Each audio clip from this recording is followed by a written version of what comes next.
ഇന്ന് ജൂലൈ 27 തിങ്കളാഴ്ച. വളരെ പ്രധാനപ്പെട്ട 3 അറിയിപ്പുകളാണ് ഇന്നത്തെ വീഡിയോയിൽ.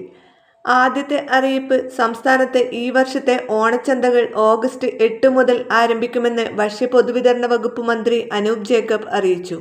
മഞ്ഞ കാർഡ് ഉടമകൾക്കുള്ള ഓണക്കിറ്റ് വിതരണം ഓഗസ്റ്റ് 10 മുതൽ ആരംഭിക്കുന്നതാണ്.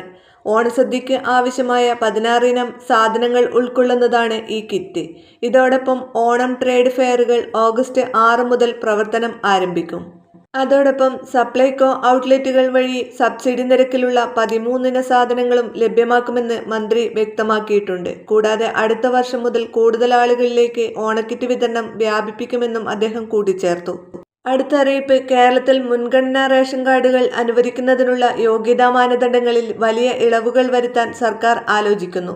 നിലവിലെ സാമൂഹ്യ സാഹചര്യങ്ങൾ കണക്കിലെടുത്ത് കൂടുതൽ കുടുംബങ്ങളെ ഈ പരിധിയിൽ ഉൾപ്പെടുത്താനാണ് നീക്കം. പുതിയ ശുപാർശ പ്രകാരം മുൻഗണനാ റേഷൻ കാർഡിനുള്ള വീടിന്റെ പരമാവധി വിസ്തീർണം 1000 ചതുരശ്ര അടിയിൽ നിന്ന് 1100 ചതുരശ്ര അടിയായി ഉയർത്തിയേക്കും. കൂടാതെ 4 ചക്ര വാഹനങ്ങളുള്ളവർക്ക് നിലവിൽ അർഹതയില്ലെങ്കിലും 800 cc വരെയുള്ള ചെറു കാറുകൾ സ്വന്തമായുള്ളവരെയും ഇനി മുൻഗണനാ പട്ടികയിൽ ഉൾപ്പെടുത്താൻ ആലോചനയുണ്ട്. സിവിൽ സപ്ലൈസ് വകുപ്പ് സമർപ്പിച്ച ഈ നിർണായക റിപ്പോർട്ട് ഇപ്പോൾ ധനകാര്യ വകുപ്പിന്റെ സജീവ പരിഗണനയിലാണ്. റേഷൻ കാർഡുമായി ബന്ധപ്പെട്ട് മറ്റ് നിരവധി സർക്കാർ ആനുകൂല്യങ്ങൾ കൂടി ലഭിക്കുന്നതിനാൽ ധനവകുപ്പിന്റെ സാമ്പത്തിക പരിശോധനയ്ക്ക് ശേഷമായിരിക്കും സർക്കാരിന്റെ അന്തിമ ഔദ്യോഗിക പ്രഖ്യാപനം.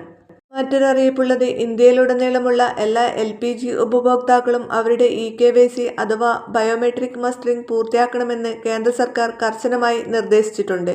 വ്യാജ കണക്ഷനുകൾ ഒഴിവാക്കാനും സബ്സിഡി തുക കൃത്യമായി നിങ്ങളുടെ അക്കൗണ്ടിലേക്ക് ലഭിക്കാനുമാണ് ഇത്. നിങ്ങൾ ഇതുവരെ ഒരു തവണ പോലും eKYC ചെയ്തിട്ടില്ലാത്തവരോ അല്ലെങ്കിൽ ഉജ്ജ്വല യോജന പദ്ധതിയിൽ ഉള്ളവരോ ആണെങ്കിൽ ജൂലൈ 31-നകം തന്നെ ഇത് നിർബന്ധമായും പൂർത്തിയാക്കണം.